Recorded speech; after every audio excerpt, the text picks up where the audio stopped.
Shalom, tudo bem?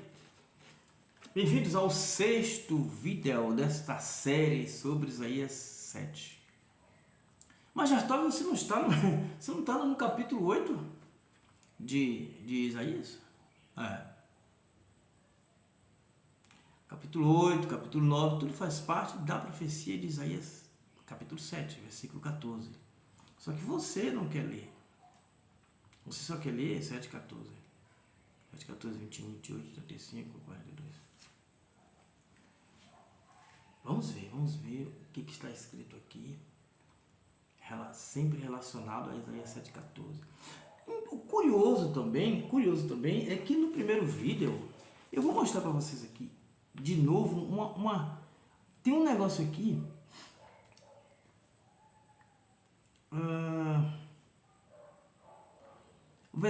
capítulo 7, versículo 1 mesmo. Aqui bem no meio aí, ó, subiram a Jerusalém para lutar contra ela, mas não conseguiram prevalecer. Pronto, eu disse lá no primeiro vídeo que se terminasse aí, pronto, tá tudo bem. Tava tudo perfeito. E se terminasse também no versículo 13, deixa eu ver, no versículo 9, e a capital de Efraim é Shomirone, e sua cabeça é o filho do Remaliah. Se nisto não acreditais, é porque te falta fidelidade. O texto teve várias oportunidades de terminar, e aí não causaria esses problemas com Emmanuel, etc.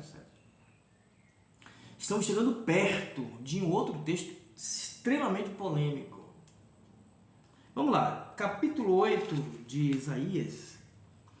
Estamos no versículo 18. Percebi que eu, junto com os filhos que me deu o Eterno, somos para Israel sinais e símbolos do Eterno dos Exércitos, que reside no monte de Sião. Então o próprio Isaías, depois de toda a profecia, se você vem acompanhando os 5 vídeos, este é o sexto, depois de tudo que ele falou, ele disse, olha, eu percebi que eu e os meus filhos somos sinais. É mais uma prova de que tudo isso que ele narrou é para aquela época.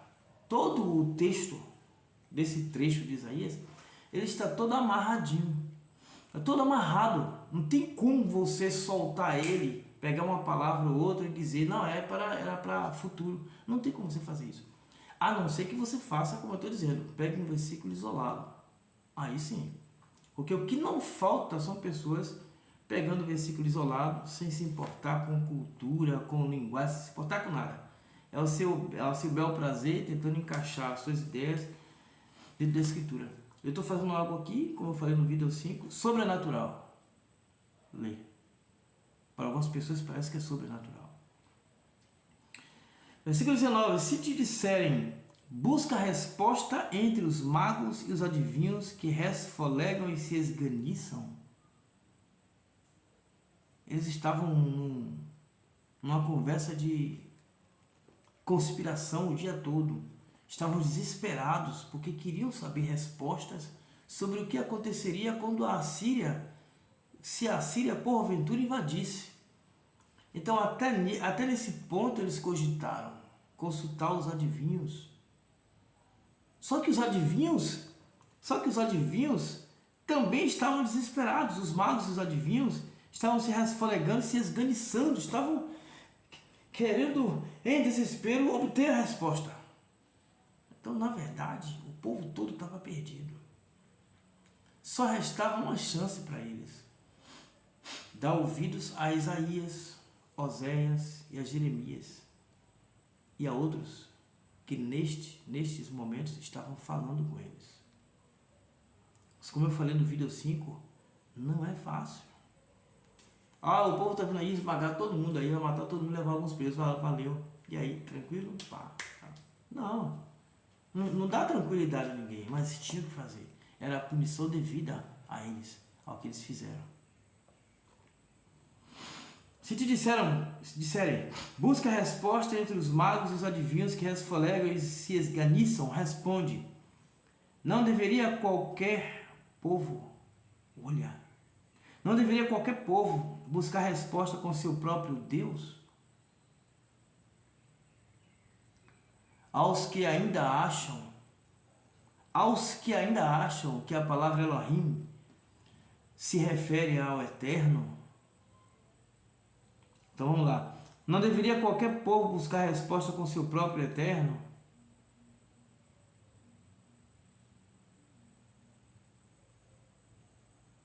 Você acha que só esse aqui é o versículo que fala sobre isso aqui? Tem alguns versículos na Escritura que são, vou falar baixinho, terríveis em relação a isso. É por isso que eu estou dizendo, fiz vários vídeos aqui, estou dizendo, nunca a palavra Elohim se refere ao Eterno. Nunca. Até porque o contexto é absurdo. Deveríamos perguntar aos mortos sobre os vivos? Os adivinhos? Os magos? Consultar os mortos? Em busca de instruções e testemunhos? Testemunha já foi dita aqui. A testemunha já foi dita, capítulo 8, versículo 2. Buscarei para mim testemunhas confiáveis. Uriah, o sacerdote, Ezerhariah, Ben Yevereriah, sacerdotes, que fez um altar, porque Acas pediu, Acas foi lá para a Síria, com essa ânsia de tentar resolver a questão. Foi lá e quando voltou lá de Damasco, ele deu recado, isso está no livro dos reis. E passarão por este mundo, pulei versículo. Eles falarão segundo o seu mundo de trevas, onde não penetra a luz. Neste caso aqui aconteceu uma coisa interessante. Observe, o contexto é, a Assíria está vindo e vai derrotar a parte norte e Síria. Isso é o que vai acontecer e o Eterno está garantido que vai acontecer. Nesse caso aqui, se eles consultassem, olha que coisa curiosa, se eles consultassem os mortos, consultassem os adivinhos e os magos, e os magos dissessem, isso não vai acontecer, nós vamos ficar em paz, tal, isso aí ia aparecer luz para o povo. Mas para Isaías, que está sabendo o que vai acontecer, isso aí é trevas. Porque se o povo seguisse as orientações desse povo, desse pessoal aqui, e caso eles dissessem que a Síria não prevaleceria, todos eles morreriam. Então o que parecia ser luz era trevas. O hábito da conspiração que eles adquiriram nessa época era trevas. Resistir à Assíria era resistir ao julgamento do Eterno. Versículo 21, e passarão por este mundo acossados e famintos, e ao estarem famintos, arderão em raiva, e amaldiçoarão seu rei e seus deuses, Elohave, e volverão para o alto seus olhares. Aí, cada vez que eu bato o olho nesse Elohave, deuses, eu sinto que devo fazer mais um vídeo sobre isso, porque tem textos aqui que tem que ter um contexto mesmo. Contemplarão pasmos toda a terra, mas somente infortúnio toda a terra que entenda. Você está dentro de um contexto. Então você está se falando de parte norte, Síria, parte sul e Assíria. No momento deles ali é toda a terra. A mente deles está presa no contexto histórico que eles estão vivendo. Não é você com a tecnologia, com satélite vendo o planeta todo, dizendo que contemplarão a terra. Não é você pegando um versículo isolado, não quer nem saber da história que está ocorrendo e fazendo aplicações diretas, a chamada hermenêutica, sem fazer a exegese.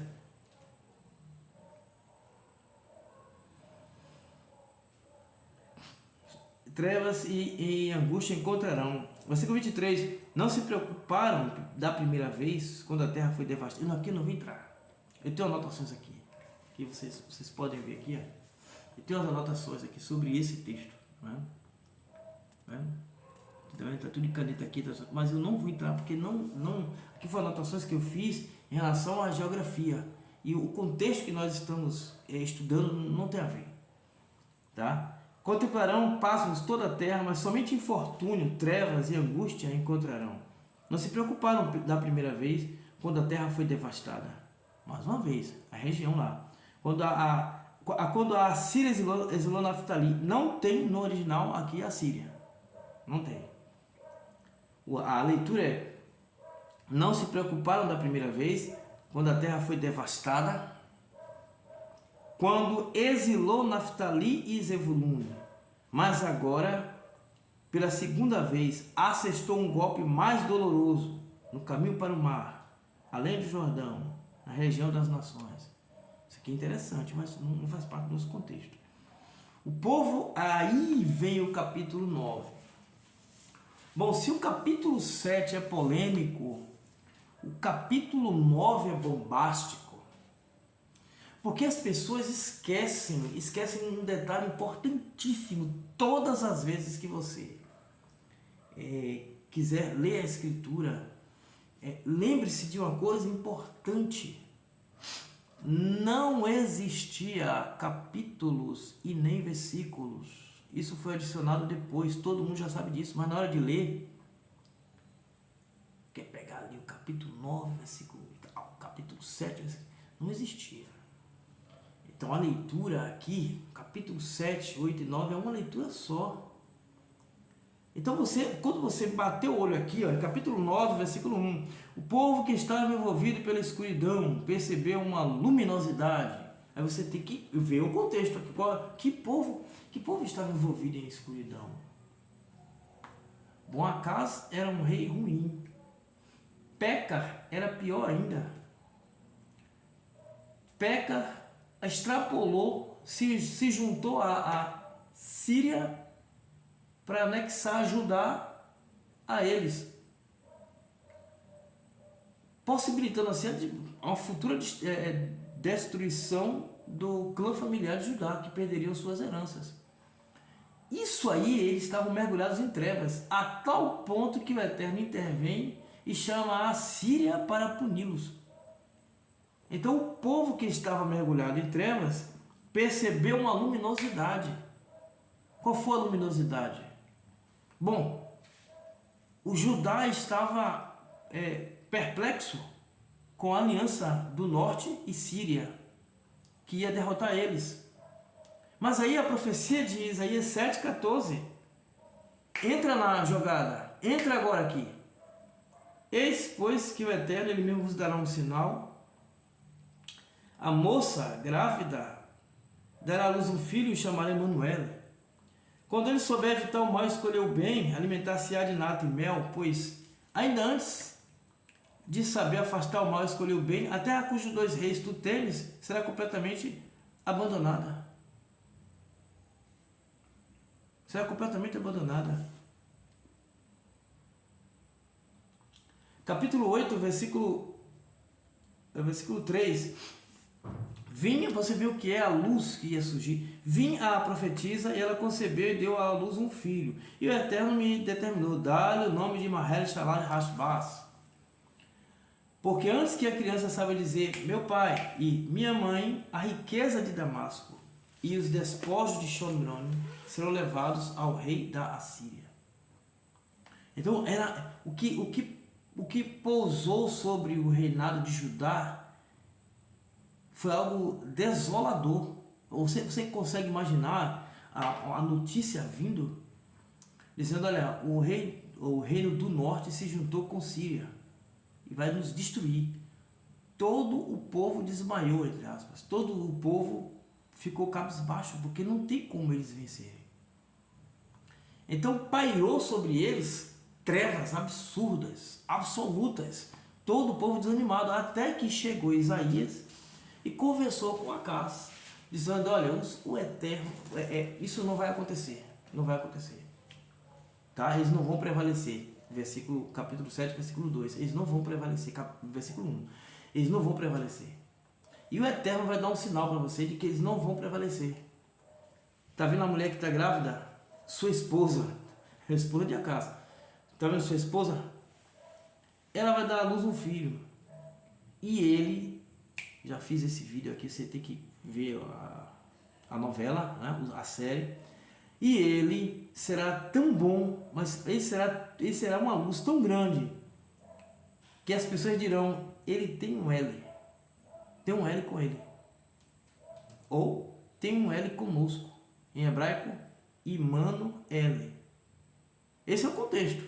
Esse é o contexto. Então você não pode pegar o capítulo 9 aqui, do nada, e tentar interpretar o capítulo 9, só porque você quer alimentar uma determinada doutrina. Aqui eu não estou alimentando doutrina nenhuma, porque o judaísmo, por exemplo, não se importa com isso aqui. Isso aqui não é doutrina judaica. Isso aqui não é estudado em sinagoga, pelo menos aqui eu frequento. Não, sinagoga tem a ver com Torá. Torá lá, Devarim. Não pega reunião de Shabbat, pega Isaías, não pega. Algumas pessoas acham isso, né? Que a gente fica lá estudando essas profecias. Não. Isso aqui eu estou fazendo esse vídeo para esclarecer para vocês, mas isso aqui, para mim, não tem sentido. Então é só a nível de esclarecer o texto.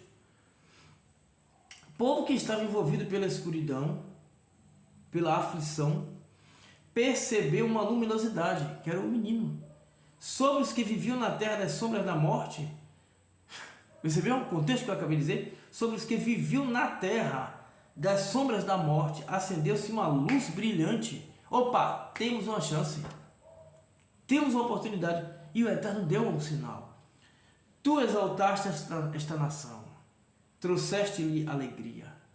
Rejubilaram-se ante ti com a alegria que se sente por ocasião da colheita. Renovaram eles, uma renovação. Com o júbilo que se aposta de quem divide despojos. Você tem noção do que é dividir despojos naquela época? Você entrar numa cidade, guerrear contra eles, vencê-los, e tudo que é deles passa a ser seu, são os seus despojos. É uma alegria incontrolável, por isso que muita gente cai em erro. Como Acã caiu em erro. Porque é uma energia, uma alegria praticamente incontrolável. Então era muito difícil você entrar numa cidade e guerrear, vencer, e ver lá um mundo de coisas lá e você pegar só o que é devido. É problema. Saul também caiu nesse erro. Foi lá e venceu os amalequitas.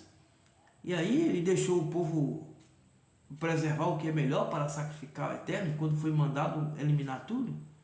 Então é isso que ele está dizendo. O júbilo que se apossa de quem divide despojos. Então o povo que estava lá desanimado, cabisbaixo, morto, quando viu essa questão de que a Síria não ganharia, a parte norte não anexaria Judá a eles tiveram um sinal. Olha, o menino, antes que o menino saiba dizer pai e mãe, essas duas nações que vocês temem, será desanimado, cai fora, vai cair fora, vai ser derrubada.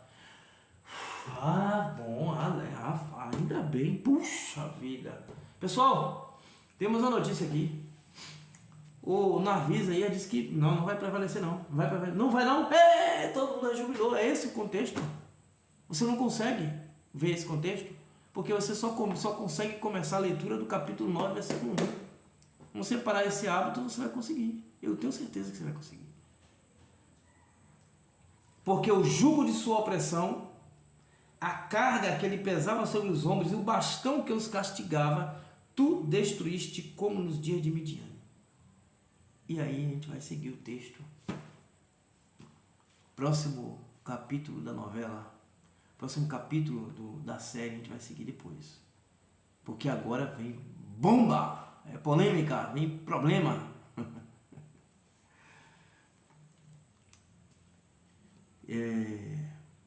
Mas eu não fujo de problemas. Problemas foram feitos para serem resolvidos. Enquanto você começa a mudar o hábito de leitura, em vez de pegar um versículo ou uma cabeça de um texto e começa a se adaptar a ler o contexto e investigar a história, enquanto você faz isso, eu vou ali fazer outro vídeo. Nos veremos no próximo capítulo dessa série e em outros vídeos mais. Eu vou ficando por aqui. Muito obrigado pela sua visualização. Shalom.